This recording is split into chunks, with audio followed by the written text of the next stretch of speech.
अध्यक्ष महोदय, प्रश्न क्रमांक नंबर 21,183। अध्यक्ष महोदय, छापल्याप्रमाणे।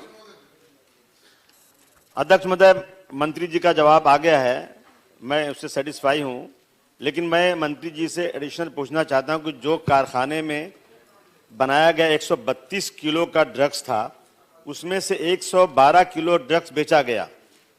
यह आपने जवाब में सही बताया है, पर 112 किलो का ड्रग्स जिसको बेचा गया, कहां बेचा गया, उन पे क्या कार्रवाई हुई और कितना ड्रग्स उनसे जब्त किया गया।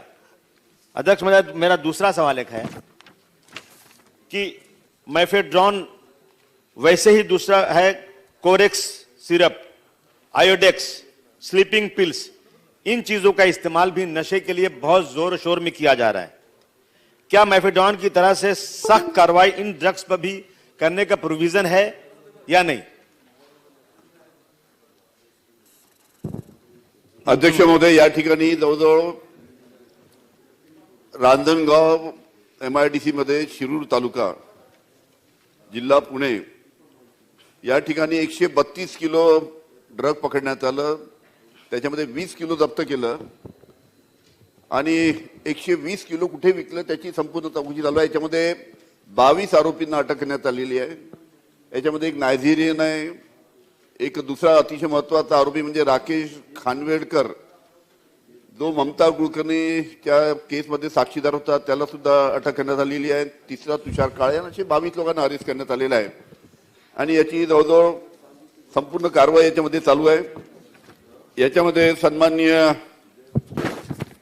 अबू आदमी साहेबांनी जो प्रश्न दुसरा विचारला काय, याच्यामध्ये जे मार्केटमध्ये प्रामुख्याने कप फायर येतात, आयोडीन कोडिन बेस, फेन्सिडिल आहे, कोरेक्स आहे, अशा पद्धतीचे कप सारे येतात किंवा आयोडेक्सचा वापर सुद्धा मोठ्या प्रमाणात हॉस्टेल्स आणि बाकी ठिकाणी याचा वापर केला जातो किंवा बाकी अल्फ्राझॅलमच्या टॅबलेट येतात। अशा पद्धतीचे अनेक येतात। त्याच्या बाबतीत कशा पद्धतीने आपल्याला याच्यावर कंट्रोल आणता येईल, म्हणजे आयोडेक्स है या कोरेक्स है, जे फार्मास्युटिकल शॉप में जो बिक्री को रहते हैं, तर त्याच्यावर कशा पद्धतीने त्याच्या स्टॉक लिमिटवर कंट्रोल आणता येईल याच्यासाठी सुद्धा प्रयत्न अध्यक्षमध्ये चालू आहे। त्याचबरोबर याच्यामध्ये प्रामुख्याने हे जे ड्रग आहे मेथेड्रॉन, हे सिंथेटिक ड्रग आहे अध्यक्ष महोदय, आणि याच्यामध्ये ड्रग अँड कॉस्मेटिक ऍक्टच्या अंतर्गत हे येत नाही। त्याच्यामध्ये ड्रग कंट्रोलर ऑफ इंडिया आहे भारताचं, त्यांना सुद्धा मी पत्र लिहून सांगणार आहे की याच्यामध्ये सर्व राज्यामध्ये या पद्धतीचं हे चालू आहे। याच्यावर काहीतरी ड्रग कंट्रोल ऑफ इंडियाने एक सर्व राज्यासाठी काहीतरी कंट्रोल आणलं पाहिजे। सध्या हे ड्रग FDAच्या अंतर्गत येत नाही। फूड अँड कॉस्मेटिक ऍक्ट जो आहे, food and drug and cosmetic, त्याच्या अंतर्गत येत नाही। त्यामुळे याच्या बाबतीत कशा पद्धतीने आपल्याला हे केमिकली सिंथेटिक ड्रग आहे त्याच्यावर पुढील काळामध्ये कशा पद्धतीने कारवाई आपल्याला करता येईल या दृष्टीनं केंद्र शासनाची चर्चा करून काहीतरी सर्व राज्यासाठी एक नियम जर केला तर याच्यावर चांगल्या पद्धतीने आपण प्रतिबंध घालू शकू। कारण की जेवढे केमिकल ड्रग तयार होतात त्याला काही मोठी फॅक्टरी लागत नाही, एखाद्या फ्लॅटमध्ये सुद्धा हे ड्रग तयार होऊ शकतात। त्याच्या बाबतीत या सर्व बाबतीत गंभीरपणे शासन विचार करते आहे आणि योग्य ते पावलं उचलली जाईल। सन्माननीय सदस्य कुल साहेब। अध्यक्ष महोदय, पुणे जिल्ह्यातील हा प्रश्न आहे आणि पुणे जिल्ह्यामध्ये अशा प्रकारचे उद्योग बऱ्याच ठिकाणी यापूर्वी आढळले आहेत। एकूण किती ठिकाणी अशा प्रकारे उत्पादन झालेलं आढळले, हा माझा पहिला प्रश्न आहे। विशेषतः पुण्यातील महाविद्यालयांच्या मध्ये याचा प्रसार काही प्रमाणामध्ये झाल्याचं वेगवेगळ्या घटनांमध्ये पुढे आलंय, तर महाविद्यालयीन परिसरामध्ये अशा प्रकारे प्रकार होऊ नये म्हणून आपण काय उपाययोजना करणार? आणि माझा तिसरा प्रश्न आहे की याच्यामध्ये 22 आरोपींना आपण अटक केली असं सांगितलेलं आहे। पुणे जिल्ह्यात अशा प्रकारे उत्पादन बऱ्याच ठिकाणी झाल्याच्या घटनापूर्वी घडलेल्या आहेत, तर आपली त्याच्यामध्ये आरोपींची व्याप्ती आपण कुठपर्यंत या गुन्ह्याची नेणार आहात? म्हणजे फक्त उत्पादकापुरती ठेवणार, विक्री करणाऱ्यावर गुन्हे दाखल करणार का सेवन करणाऱ्यावर सुद्धा गुन्हे दाखल करणार? माझी एकच मागणी आहे, याच्यामध्ये तरुण पिढीला चुकीची दिशेने नेणारा हा प्रकार आहे, त्यामुळे याच्यामध्ये आपण कठोर उपाययोजना करण्यासाठी काय काय करणार? त्यामध्ये कठोर उपाय करण्यासाठी अध्यक्ष महोदय आम्ही केंद्र शासनाशी चर्चा करून त्यांना आमचं जे फूड अँड ड्रग विभाग आहे, पोलीस डिपार्टमेंट आहे, इंडस्ट्री डिपार्टमेंट आहे, की नार्कोटिक सेलाची असे सर्व एकत्र येऊन काही याच्यामध्ये आम्हाला कारवाई करता येईल, काही ड्राईव्ह आम्हाला आखता येईल का, या पद्धतीत सुद्धा विचार चालू आहे. याच्याबद्दल केंद्र शासनाची चर्चा करून योग्य पावलं या बाबतीत कशा पद्धतीनं आपल्याला महाराष्ट्रात नाही सर्व राज्यामध्ये, कारण की हा पहिले हा जो व्यापार होता आता महाराष्ट्रात होता, महाराष्ट्रातून आता गुजरातमध्ये गेला आहे. त्याच्यामुळे सर्व राज्याचा प्रश्न आहे, फक्त महाराष्ट्राचा प्रश्न आहे. याच्यावर कशा पद्धतीनं केंद्र शासनाने चर्चा करून चांगल्या पद्धतीनं कंट्रोल आणता येईल आणि एफडीचा सुद्धा जो ऍक्ट आहे तो सुद्धा कशा पद्धतीनं स्ट्रिंजंट करता येईल यासाठी आम्ही अवश्य केंद्र शासनाची त्यांच्याशी चर्चा करू आणि या बाबतीत योग्य ते पावलं उचलू. आजमी से मंत्री महोदय, मैं जानना चाहता हूं कि क्या महाराष्ट्र इस मामले में लीड ले सकता है क्या, कि एक टास्क फोर्स बने जिसमें एफडीआई और पुलिस साथ में कार्रवाई करे. एफडीआई वाले केस लेते नहीं और केस पुलिस परेशान रहती है, पेंडिंग रहती है. अध्यक्ष महोदय, खासतौर से मैं कि इसी हाउस के अंदर ये कहा गया था कि हर पुलिस स्टेशन में एक नशे की रोकथाम के लिए एक अलग स्क्वाड बनेगा. क्या वो स्क्वाड बना? अध्यक्ष महोदय, मैं मानखुद शिवाजी नगर में ये काम बहुत जोर में चल रहा है नशे का और कहीं से भी रुकता नहीं है. तो क्या सख्ती के साथ आप इस पे कदम उठा करके, खासतौर से मानखुद शिवाजी नगर में, और वहां पुलिस को बोलते हैं तो कहते हैं पुलिस हमारे पास है ही नहीं, हम कहां से बीट पे बिठाएं, पुलिस बहुत कम हमारे पास है. तो इसके ऊपर बहुत सीरियसली एक निर्धारित समय के अंदर कदम उठाएंगे क्या, मैं मंत्री महोदय से जानना चाहता हूं. इसके बारे में सम्मानित सदस्य अबू आजमी साहब ने जो सवाल उठाया, इसके बारे में जरूर एक ड्राइव हम लेंगे. उसमें food end drug department, police department, industry department और नारकोटिक ब्यूरो की उसमें कुछ मदद ले सकते हैं. ऐसे 3-4 डिपार्टमेंट मिलकर हम इसकी ड्राइव लेंगे. हाँ, एक मिनट, पूरे महाराष्ट्र में इसकी ड्राइव लेंगे और हर एक डिस्ट्रिक्ट में कम से कम, ठीक है, टास्क आपने जो सुझाव दिया उसको भी मान्य करते हैं. ड्राइव का थोड़ा ज्यादा फर्क पड़ता है, टास्क फोर्स जरा कमजोर वर्ड है जरा. इसका महाराष्ट्र में ड्राइव लेंगे और उस प्रकार का महाराष्ट्र ये पहला राज्य होगा इस प्रकार ड्राइव लेके, ताकि इस प्रकार का जो सिंथेटिक ड्रग का जो व्यवहार है उसको किस प्रकार से बंद किया जा सकता है, उसके लिए पूरे कदम महाराष्ट्र शासन उठाएगी. सन्माननीय शेलार साहेब. अध्यक्ष महोदय, अतिशय गंभीर प्रश्न अबू आझमी साहेबांनी या ठिकाणी मांडला आहे. मंत्र्यांनी सुद्धा सकारात्मक उत्तर दिलंय. माझ्या मतदारसंघामध्ये वांद्रे पश्चिम मध्ये मी तर 6 पत्र आपल्या लिहिली साहेब, आपल्या अंमली पदार्थ विरोधी पथकाला सुद्धा व्यक्तिगत मी जाऊन भेटलो. अध्यक्ष महोदय, कारवाईचा स्पीड ज्या पद्धतीने हवा, कुठेतरी तो अडतोय, कुठेतरी तो होण्यामध्ये अडचणी आहेत. माननीय मंत्री महोदयांनी आता आम्ही ड्राईव्ह करू असं म्हटलं. माझा प्रश्न थोडा वेगळा आहे. आपण असं म्हणालात की काही केमिकल ड्रग्स हे त्या ठिकाणी नशेसाठी वापरले जातात. खरा प्रश्न इथे आहे. आणि मग ती नशा म्हणून ज्यावेळेला अंमली पदार्थ विरोधी आपलं पोलिसांचं पथक आहे ते त्याच्यावर जेव्हा कारवाई करतं तेव्हा तुम्ही आरोपी अटक करता, पण तुमच्याकडे ड्रग्स कंट्रोल ऑफ इंडियाचा कायदा वेगळा असल्यामुळे त्याच्या कारखान्यांवर कारवाई करण्याचा तुम्हाला अधिकार मिळत नाही. आणि मग हे 2 कायदे वेगळे असल्यामुळे त्यामध्ये आरोपी सुटक्याची भूमिका घेऊ शकतो किंवा घेतो, अशा पद्धतीचं चित्र आहे. माझा प्रश्न असा आहे की चित्र तुम्ही म्हणालात केंद्र सरकारशी आपण बोलूया, बरोबर आहे, पण ज्या केसेसमध्ये, जसं या केसमध्ये पिंपरी चिंचवडच्या आपण 22 आरोपींना अटक केली आणि या बाबतीत 112 किलोचं ड्रग्स मिळालं. आता ज्या केसेसमध्ये, माझा स्पेसिफिक प्रश्न मंत्री महोदयांना, ड्रग्स अंमली पदार्थ म्हणून वापरले आणि आरोपी अटक केले, अशा केसेसमधल्या केमिकल ड्रग्स बनवणाऱ्या कारखान्यांना सील करण्याचा अधिकार तुम्हाला मिळावा, अशी सूचना, म्हणजे जिथे प्रोडक्शन होतं ते सील करण्याचं, सीज करण्याचे अधिकार, ती जागा सील करण्याचे अधिकार तुम्हाला मिळावे, अशी विनंती आपण केंद्र सरकारच्या मार्फत या कायद्यामध्ये बदल करण्यासाठी करणार का? एवढा स्पेसिफिक आहे. याच्यामध्ये जी आमची सगळ्या वरिष्ठ अधिकाऱ्याची, सर्व डिपार्टमेंटच्या अधिकाऱ्याची चर्चा झाली. एफडीए, पोलीस डिपार्टमेंट, इंडस्ट्री डिपार्टमेंटच्या लोकांना सुद्धा घेऊन बसणार आहे. यांची एक कमिटी करून आम्ही आता ड्राईव्ह करू पहिली गोष्ट. आणि याच्यामध्ये काही आपल्याला तुमचा ड्रग अँड कॉस्मेटिक ऍक्ट आहे, त्याच्या सध्या ड्रग अँड कॉस्मेटिक ऍक्टच्या अंतर्गत, एफडीच्या अंतर्गत हा मेथडॉन येत नाही. त्याच्यामुळे त्यांना सुद्धा त्याच्यामध्ये अडचण आहे. त्याच्यामध्ये ड्रग कंट्रोल ऑफ इंडियाशी, त्याच्यामुळे ड्रग कंट्रोल ऑफ इंडियाशी याच्या बाबतीत आम्ही स्वतः लागेल तर मी दिल्लीला जाऊन त्यांच्याशी चर्चा करेल, बोलील काय करता येऊ शकतं कंबाईनली, आणि अवश्य याच्या बाबतीत.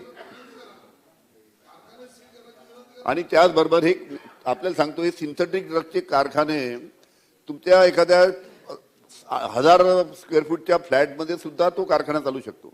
त्याला काही असा मोठा शेड लागतो, हे लागतो, बॉयलर लागतो शब्द नाही आहे. लहानशा फ्लॅटमध्ये सुद्धा सिंथेटिक ड्रगचा व्यवहार होतो. त्याच्यामुळे हा जरा फार महत्वाचा प्रश्न आहे. त्याबाबतीत कशा पद्धतीने केंद्र शासन आणि राज्य शासन एकत्र येऊन काम करू शकेल याच्या बाबतीत सर्व प्रयत्न करण्यात येईल. अध्यक्ष महोदय, सन्माननीय सदस्य श्री अबू आझमी यूज काय केलंय? केमिकल ड्रग यूज केलाय. त्यामुळे तुम्ही आरोपी तर पकडले, त्याच्यावर कायदा लावला अंमली पदार्थाचा, पण ते केमिकल ड्रग वापरलेले आहे. अशा केसेसमध्ये तरी केंद्र सरकारच्याकडे तुम्ही विनंती करणार की नाही की ते कारखाने आम्हाला जप्त सील करण्याची परवानगी द्या, अशी विनंती करणार? एवढंच मी विचारतोय. होय अध्यक्ष महोदय. अध्यक्ष महोदय, सन्माननीय सदस्य अबू आझमी यांनी खूप चांगला प्रश्न विचारले. खरोखर समाजाला लागलेलं हे व्यसन आहे, हे दूर होणं अत्यंत गरजेचं आहे. ज्या पद्धतीने माननीय मंत्री महोदयांनी सांगितलं फूड अँड ड्रगच्या बाबतीमध्ये, आणि त्यांनी उल्लेख केला काही मेडिसिनचा, याच्यामध्ये आयोडेक्स असेल आणि त्याच्या सारखे पदार्थ असतील, हे ब्रेडला लावली जातात. आणि अनेक वसाहतीमध्ये लहान लहान मुलं की जी वयामध्ये आलेली नाही अशी मुलं देखील ब्रेडला लावून अशा प्रकारचं ड्रग्स, ते आयोडेक्स हे अनेक ठिकाणी माझ्या मेघवाडीच्या एरियामध्ये पोलीस स्टेशनमध्ये देखील अशा पद्धतीने आहे. म्हणून त्यांनी विषय घेतला की ड्राईव्ह घेणं, हा ड्राईव्ह घेणं मुंबई शहरासाठी अत्यंत जरुरीचं आहे आणि कधी घेणार हा माझा प्रश्न आहे. त्याच पद्धतीने जे एक्सपेक्ट्रंट आहे त्यांनी त्याचा देखील उल्लेख केला की कोरेक असेल, बेनाडिल असेल, हे असे जे एक्सपेक्ट्रंट आहेत हे देखील अति प्रमाणात घेतल्यानंतर, जास्तीत घेतल्या म्हणजे औषध असेल त्याच्याने गुंगी येते आणि ते नशेमध्ये होतात आणि त्यामुळे तो ड्राईव्ह त्याने लवकरात लवकर घेण्यात यावा. आणि माझा प्रश्न असा आहे की त्यांनी नायजेरियन नागरिकाचा उल्लेख केलेला आहे. या नायजेरियन नागरिकाला याच्या अगोदर सजा झाली होती का? मग झाली असताना जर झाली असेल तर त्याला देशातनं बाहेर का काढलं गेलं नाही? मग त्याच्यावरती ती का कारवाई केली नाही? याचं देखील उत्तर देण्यात यावं. या लोकांची आता आपण आशिष शेलार सांगितलं की हे कारखाने उद्ध्वस्त झाले पाहिजे, पण या लोकांची बँक अकाउंट तुम्ही क्लोज केली का? यांची जी बँक अकाउंट आहे, या 22 लोकांनी अशा पद्धतीने धंदे केलेले आहेत, तर या लोकांच्या जे ट्रान्झॅक्शन होतं हे ट्रान्झॅक्शन बंद होण्यासाठी यांची बँक अकाउंट पण बंद केली काय? आणि या व्यतिरिक्त यांच्यावरती कोणते गुन्हे आहेत, या 22 लोकांवरती आणखीन कोणते गुन्हे आहेत, याचं सविस्तर उत्तर द्यावं. अध्यक्ष महोदय, या सर्व 22 लोकांवर गुन्हे दाखल करण्यात आलेले आहे. पहिले सांगितलं. आणि याच्यामध्ये हे जे आहे 22 लोकांना जे पकडण्यात आले आहे त्यांच्या सर्व पैसे जमा करून त्यांचं ट्रान्झॅक्शन सुद्धा बंद करण्यात आलेलं आहे. आणि नायजेरियनच्या बाबतीत जो प्रश्न विचारला, हा नायजेरियनच्या बाबतीतला आपल्याला सर्वांना कल्पना आहे की अनेक मुंबईच्या एरियामध्ये, नाला सोपारा वगैरेच्या भागामध्ये जे मुंबईचे लोक, त्यांना कल्पना आहे की मोठ्या प्रमाणात नायजेरियन लोक राहतात. आणि यांची मोडस ऑपरेंडी अशी आहे की एकदा भारतामध्ये हे आल्यानंतर आल्या मुंबई विमानतळावर पोहोचल्यानंतर किंवा दिल्लीला पोहोचल्यानंतर पहिले आपला पासपोर्ट, कागदपत्र सर्व फाडून फेकतात. आणि यांच्या जो काही कागदपत्र राहत नाही, त्यांना डिपोर्ट करायचं असेल तर त्याची सुद्धा मग कोर्टात केस चालू लागते. त्यामुळे तांत्रिक अडचणी याच्यामध्ये आहेत. पण या नायजेरियन लोकांवर जे या व्यवसायामध्ये आहे त्याच्यावर सुद्धा कशा पद्धतीनं कंट्रोल आणता येईल आणि त्याच्यासाठी कायद्यामध्ये आपल्याला काही बदल करता येईल का, याबाबत सुद्धा विचार अवश्य करू. प्रश्न क्रमांक 2, 23,957 श्री कैलास घाडगे. प्रश्न क्रमांक 23,957. अध्यक्ष महोदय, छापल्याप्रमाणे. अध्यक्ष महोदय, सन्मान्य सदस्यांना विनंती आहे की माझं होऊ द्या आधी, आपण नंतर बोल. माझी पण उत्तराला हरकत आहे सन्मान्य सदस्य. हो, माझी पण उत्तराला हरकत आहे ना, मला बोलू द्या ना.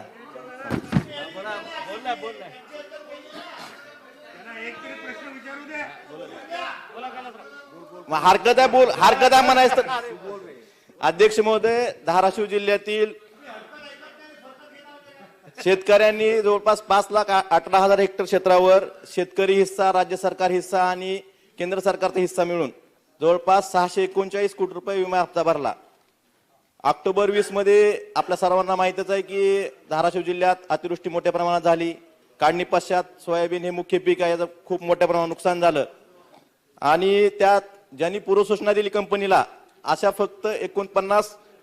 शेतकऱ्यांना फक्त 49 कोटीचा विमा परतावा कंपनीने केला.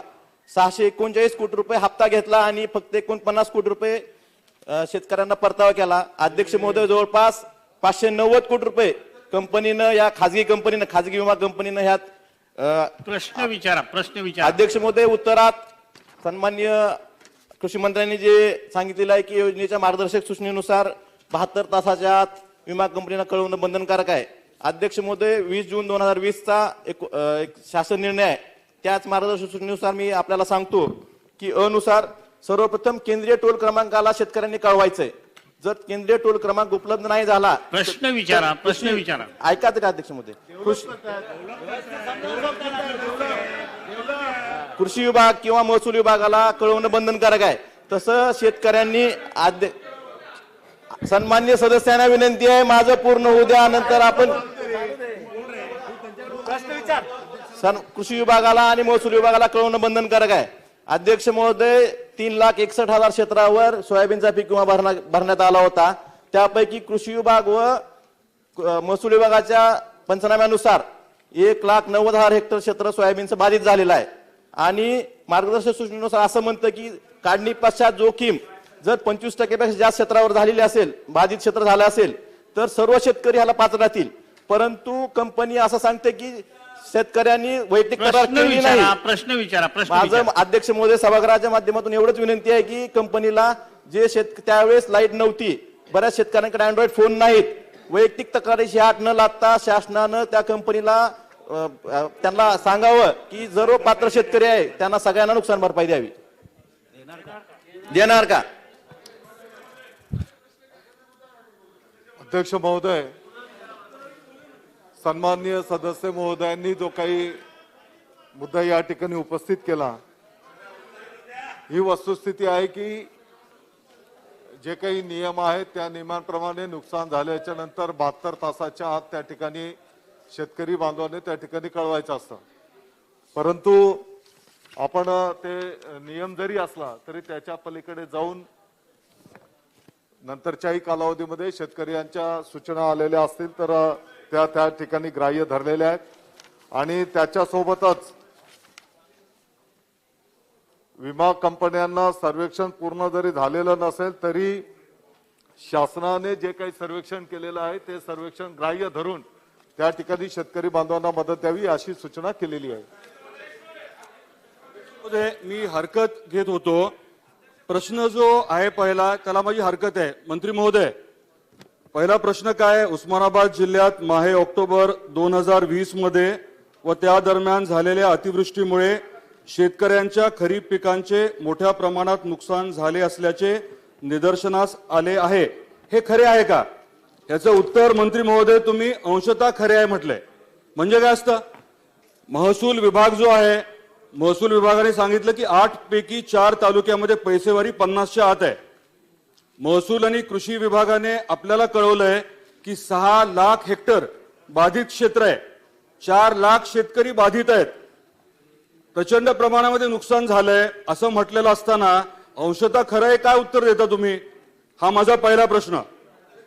2 प्रश्न विचारतो मी सुरुवातीला. आणि एकीकडे अध्यक्ष महोदय, एवढं 4 लाख हेक्टर, 6 लाख हेक्टर जमीन जी आहे बाधित झाली आहे, 4 लाख शेतकरी अडचणीत आहेत, त्यांना नुकसान भरपाई मिळायला हवी, हे सगळं सगळ्यांनी मान्य केलंय. परंतु विमा जो आहे तो फक्त 20% शेतकऱ्यांना मिळालाय. विमा कंपनीला जवळजवळ 640 कोटी रुपये एवढा हप्ता मिळाला आणि ते साधारण 80 कोटी रुपये फक्त शेतकऱ्यांना देत आहेत. म्हणजे एकट्या खरीपच्या या हंगामामध्ये उस्मानाबाद जिल्ह्यात फक्त विमा कंपनीला 550 कोटी रुपये मिळत आहेत. 2019 मध्ये हे 72 तासाची अट बाजूला ठेवून सरसकट सर्व शेतकऱ्यांना मदत करण्यात आली होती. आता करायला काय अडचण आहे? मुख्यमंत्री महोदय, आपण सर्वजण तिथे आला होता. मुख्यमंत्री स्वतः बोलले होते की एकही नुकसानग्रस्त शेतकऱ्याला वंचित राहू देणार नाही. तुमची परिस्थिती बघून वाऱ्यावर सोडून देणाऱ्यांपैकी मी नाही असं मुख्यमंत्री महोदय स्वतः बोलले होते. अतिशय संवेदनशील ते आहेत, आपण सर्व जाणता. मग एकीकडे सरकार मदत करतो म्हणतंय आणि दुसरीकडे विमा कंपनीला पाठीशी कशाला घालता तुम्ही? 2019 मध्ये जे देवेंद्र फडणवीस साहेबांना करता आलं ते तुम्हाला का करता येत नाही? असे माझे 2 प्रश्न आहेत. 2019 प्रमाणे तुम्ही सरसकट पीक विमा देण्यासाठी काय करणार आणि हे प्रश्नामध्ये अंशतः कसं बोलला, असे माझे 2 प्रश्न आहेत अध्यक्ष महोदय.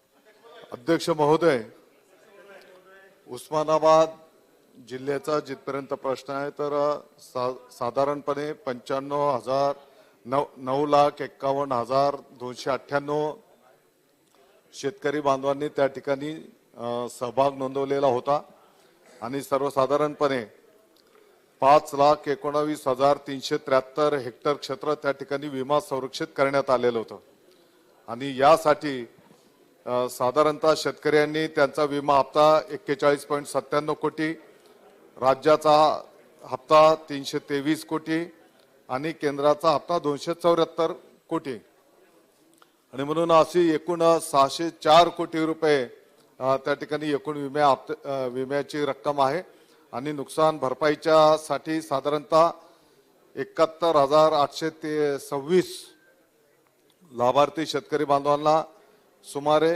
87 कोटी रुपयाचं वाटप करण्यात आलेलं आहे, नुकसान भरपाई देण्यात आलेली आहे.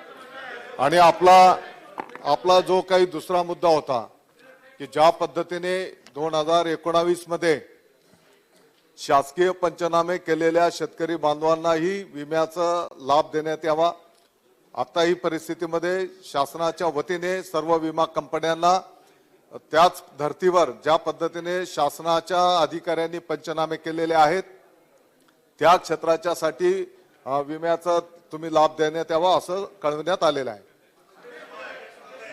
अध्यक्ष महाराज,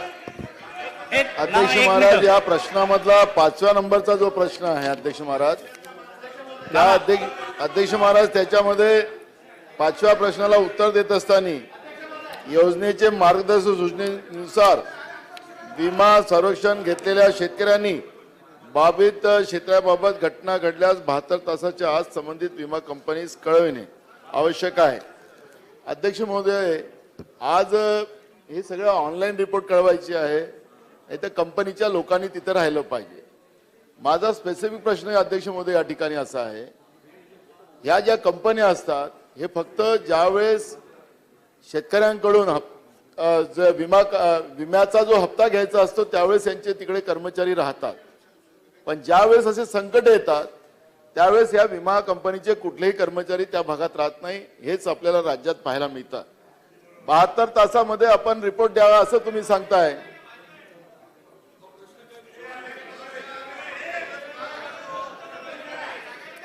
बोला नाना, बोला नाना, नाना बोला, नाना बोला, इकडं रागण नाही बघत आहे नाना, इकडं बघा नाना.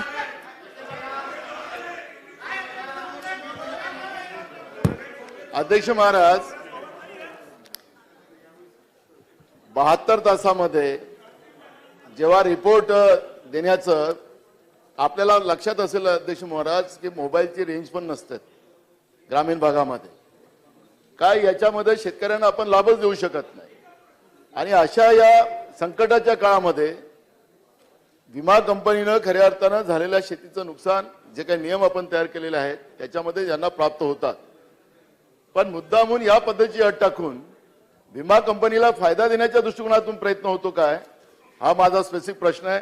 की नियमाची अट शिथिल करून उस्मानाबाद असेल की राज्यातल्या ज्या ज्या जिल्ह्यामध्ये शेतकऱ्यांना, ज्या जिल्ह्यामध्ये जे आपली आणेवारी आहे जी 50%च्या आत आहे आणि ज्या ठिकाणी शेतकऱ्यांनी पीक विमा भरला असेल त्या शेतकऱ्यांना या योजनेचा फायदा दिला जाईल का, हा स्पेसिफिक प्रश्न आहे.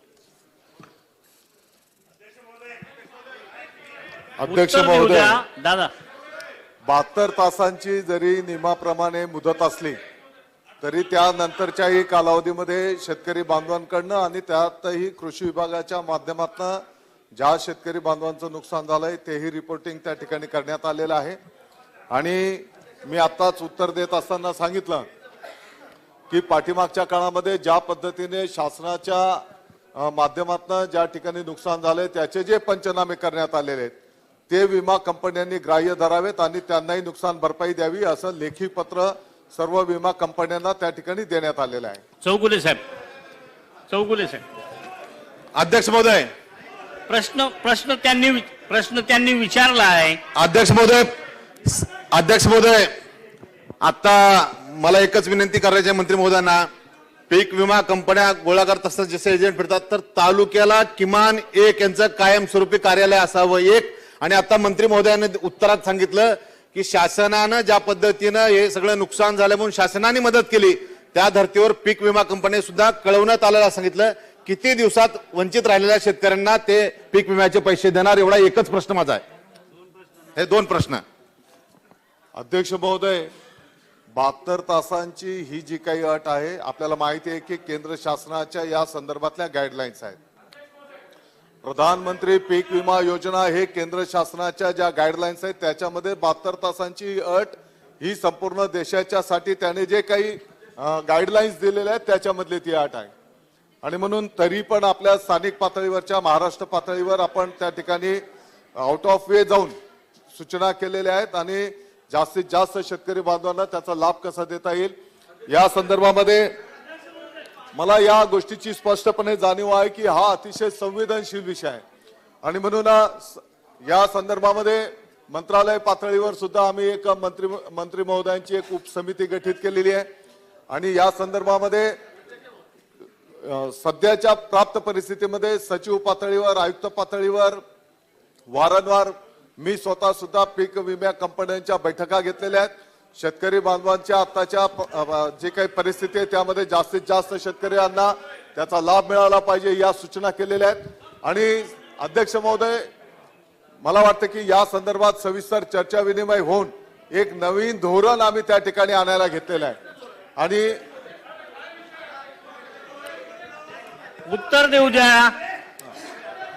केंद्र शासनाला आम्ही पाठीमागच्या कालावधीमध्ये जे काही या क्षेत्रामध्ये काम करणारे जे काही महानुभाव आहेत त्यांचा अनुभव घेऊन एक नवीन धोरण, जसं काही आता बीड जिल्ह्यामध्ये आपण जो पॅटर्न राबवलेला आहे त्या पॅटर्नवर आम्ही केंद्र शासनाला विनंती केलेली आहे. माननीय मुख्यमंत्री महोदयांनी सुद्धा परवाच्या बैठकीमध्ये केंद्र शासनाला, प्रधानमंत्री महोदयांना विनंती केलेली आहे.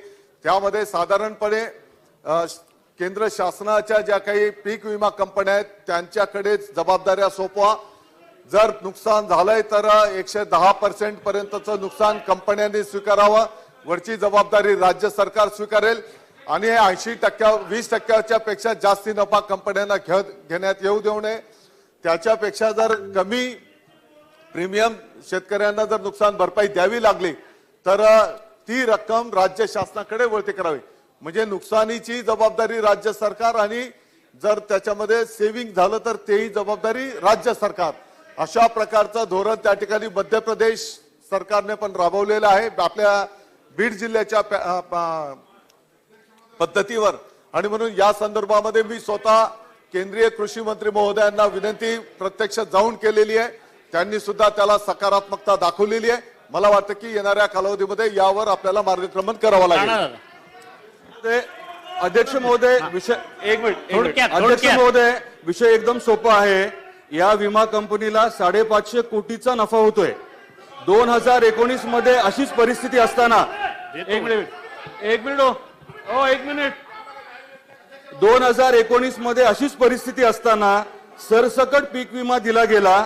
या सरकारला 2019 प्रमाणे या सरकारला, मंत्री महोदय आपल्याला विनंती आहे, मुख्यमंत्री महोदयाने आपल्या माध्यमातून विनंती आहे, जसं देवेंद्र फडणवीस साहेबांनी 2019 मध्ये सरसकट सगळ्यांना पीक विमा दिला होता त्याच पद्धतीने आपण पीक विमा द्यायला या विमा कंपनीला लावाल का, हा माझा प्रश्न आहे. 550 कोटीचा त्यांना नफा झालाय. अध्यक्ष महोदय, या संदर्भामध्ये मी ऑलरेडी उत्तर दिलेलं आहे की ज्या पद्धतीने राज्य सरकारने पंचनामे केलेले आहेत ते विमा कंपन्यांनी ग्राह्य धरावेत आणि त्यांना, त्या शेतकरी बांधवांना नुकसान भरपाई द्यावी असं विमा कंपन्यांना कळवलेलं आहे. प्रश्न सगळ्यांचा अतिशय महत्वाचा आहे, त्याच्यामुळे प्रत्येकाला थोडी संधी देऊ आपण. वरती होऊ द्या जरा गॅलरीत.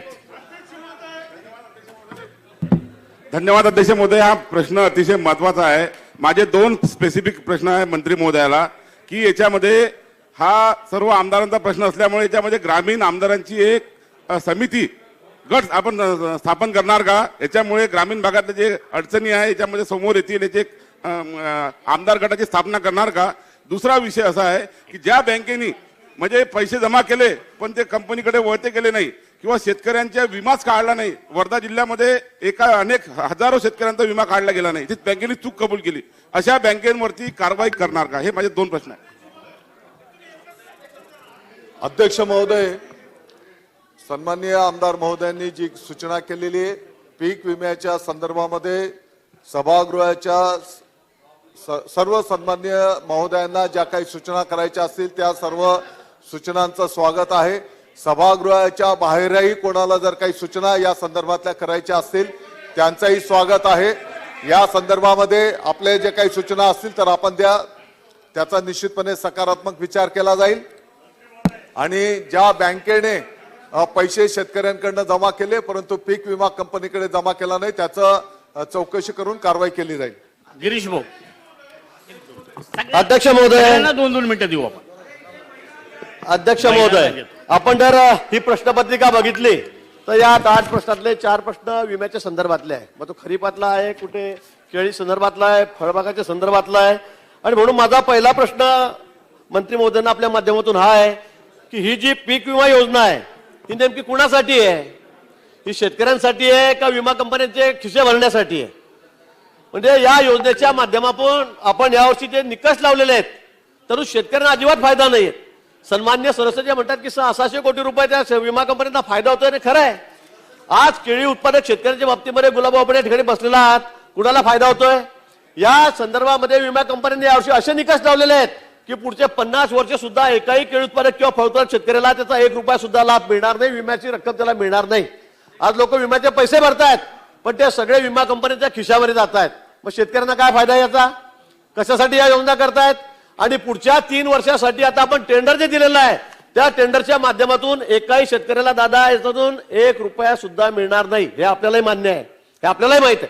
गेल्या 5 वर्षामध्ये आमचं सरकार होतं त्यावेळेला विम्याची योजना व्यवस्थित चाललेली होती. शेतकऱ्यांना दर वर्षातून 2-2, 3-3 वेळा विम्याचे पैसे मिळायचे. केळीचं नुकसान झालं त्यांना मिळायचे, द्राक्षाचं झालं त्यांना मिळायचे, डाळिंबाचं असेल, खरीपाचं असेल, रब्बीचं असेल. पण या योजनेच्या माध्यमातून आपण जे निकष लावलेले आहेत यातून 1 रुपया सुद्धा आता शेतकऱ्यांना मिळणार नाहीये. बागायतदार शेतकऱ्यांना अजिबात मिळणार नाहीये. आणि म्हणून शेतकऱ्यांना आपण वाऱ्यावरच सोडलेलं आहे, त्याचं कोणीच वाले राहिले नाही. आम्ही वारंवार तुमच्याकडे आलो, मिटिंगा लावल्या, आमदार आलेत, खासदार आलेत, पण उत्तर काय शेवटी? आता 3 वर्षासाठी टेंडर दिलेलं आहे, आता आपण काहीच करू शकत नाही, आता आपला काहीच इलाज नाही. मग शेतकऱ्यांनी काय मरायचं काय त्या ठिकाणी? मग आता हे निकष बदलणार कोण याचे? आता कोण बदलणार ते निकष? मला वाटतं की या ठिकाणी तुम्ही हे निकष बदलणार आहात की नाही? आत्ताच्या आता या वर्षापासूनचे निकष तुम्ही बदलले, पुढच्या 2 वर्षांनी शेतकऱ्यांना फायदा होईल हे तुम्ही बदलणार आहात की नाही? आणि बदलणार नसाल तर मग शेतकऱ्यांनी काय करावं, राहावं का मरावं? हा महत्वाचा प्रश्न आहे. आणि म्हणून त्या संदर्भामध्ये या आपण अतिशय व्यवस्थितपणे उत्तर द्यावं आणि ठोस उत्तर द्यावं की तुम्ही हे निकष बदलणार आहात की नाही, कारण हे बदलल्याशिवाय शेतकऱ्यांना 1 रुपया सुद्धा मिळणार नाही.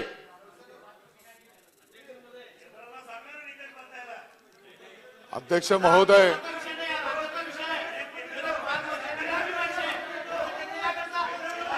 मंत्री महोदय उत्तर द्या, उत्तर द्या.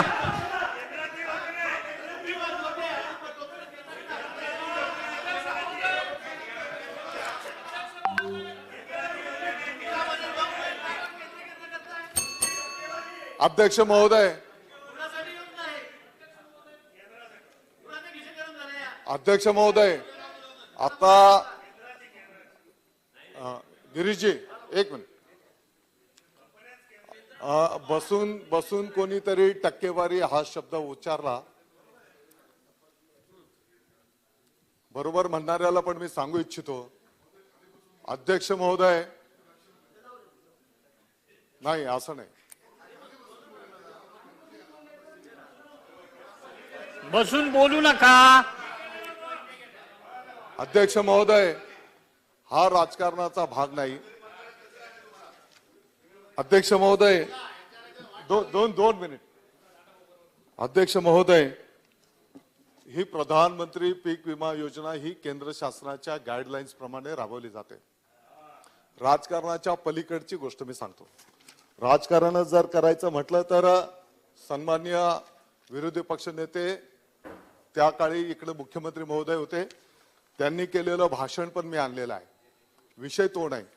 आपण जर विचार केला तर साधारणतः 2016 मध्ये फक्त 48% पे आउट झालेला होता. 2017 मध्ये 76% पे आउट झाला होता. ही वस्तुस्थिती आहे की 2019 मध्ये प्रचंड पाऊस झाला, मोठ्या प्रमाणात शेतकरी बांधवांचं नुकसान झालंय आणि त्या काळामध्ये मोठ्या प्रमाणात शेतकरी बांधवांनी तक्रारी पण केल्या आणि त्याची दखल घेऊन त्या काळामध्ये मोठ्या प्रमाणात मला वाटतं की इतिहासामध्ये पहिल्यांदाच 112% पे आउट झाला. ही वस्तुस्थिती आहे, ते कोण नाकारत नाही. परंतु चालू परिस्थितीमध्ये ज्या शेतकरी बांधवांनी तक्रारी केलेल्या आहेत, कालावधीची जरी मर्यादा असली तरी त्याच्या पलीकडे जाऊन आपण त्या तक्रारींचा स्वीकार करण्याची सूचना केलेली आहे. वारंवार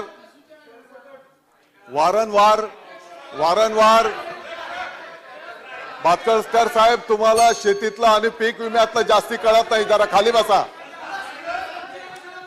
अध्यक्ष महोदय, या संदर्भामध्ये जे काही निकष आहेत, महाजन साहेब, पर्टिक्युलर प्रधानमंत्री पीक विमा योजना या संदर्भातले निकष गाईडलाईन्स ह्या केंद्र शासनाच्या आहेत.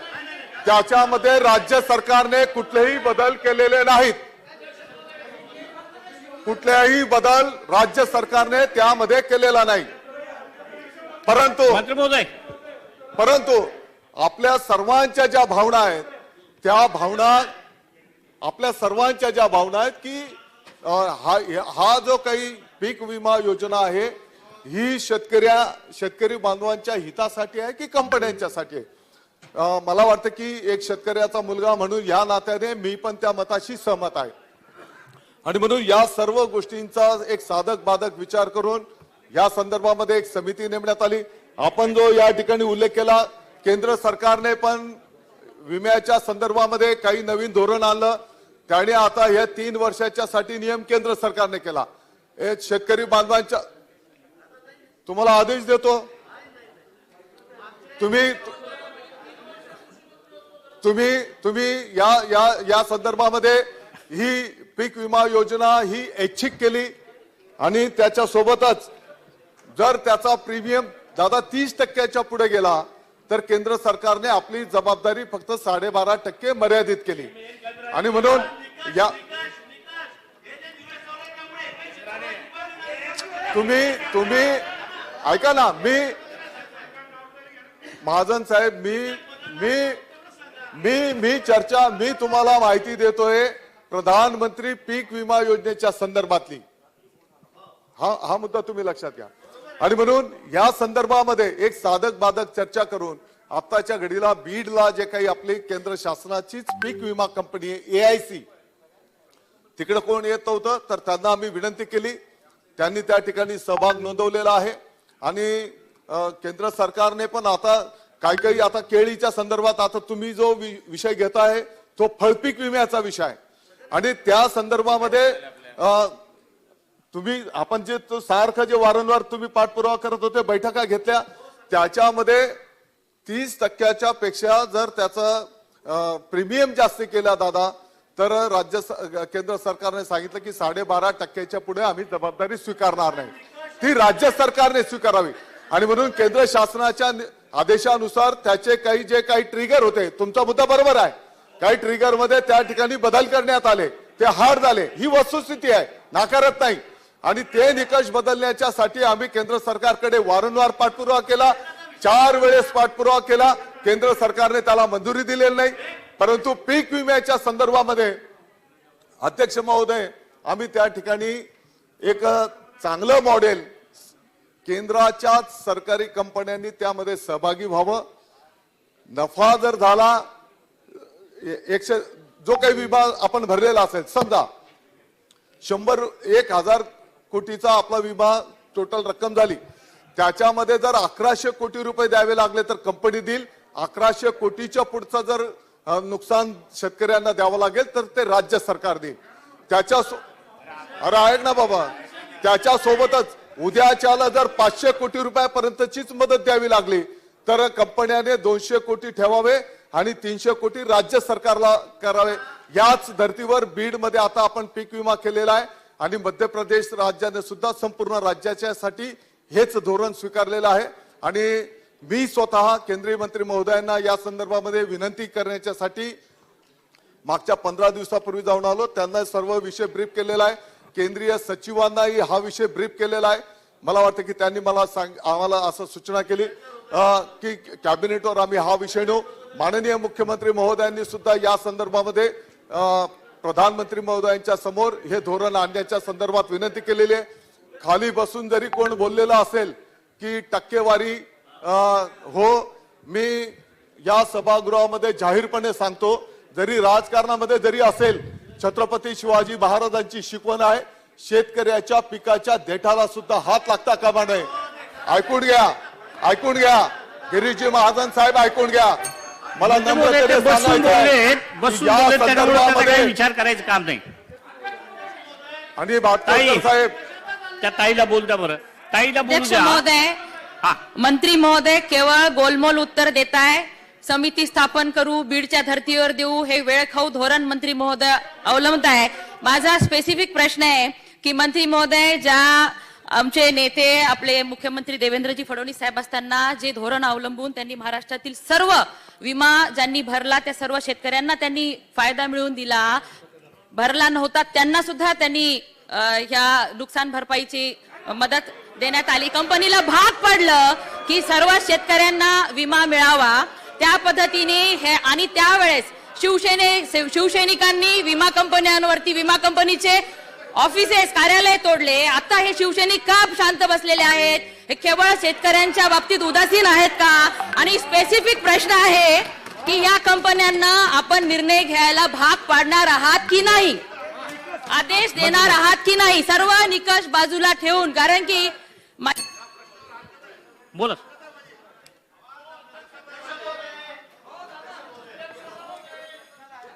उत्तर देऊ द्या.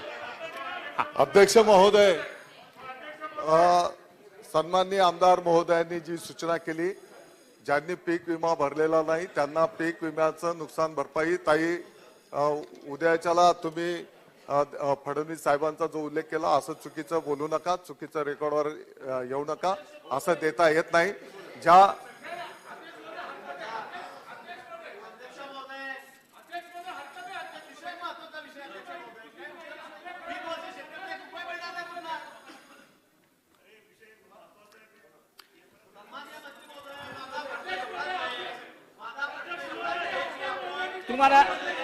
तुम्हाला परत देतो.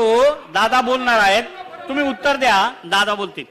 सन्माननीय आमदार महोदयांनी जो काही प्रश्न उपस्थित केला, पीक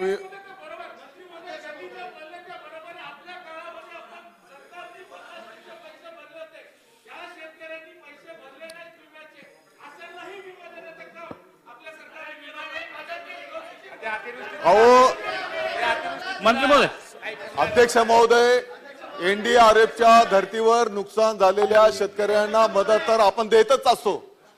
ती मदत तर ऑलरेडी आपल्या सरकारने दिलेलीच आहे. ते काही नवीन विषय नाही. आणि तुम्ही काही काळजी करू नका. तेव्हा शिवसेनेची जी भूमिका होती तीच भूमिका आजही आहे आणि तीच भूमिका शेतकऱ्यांच्यासाठी उद्या पण राहील. आपल्याला काळजी करायचं काही कारण नाही.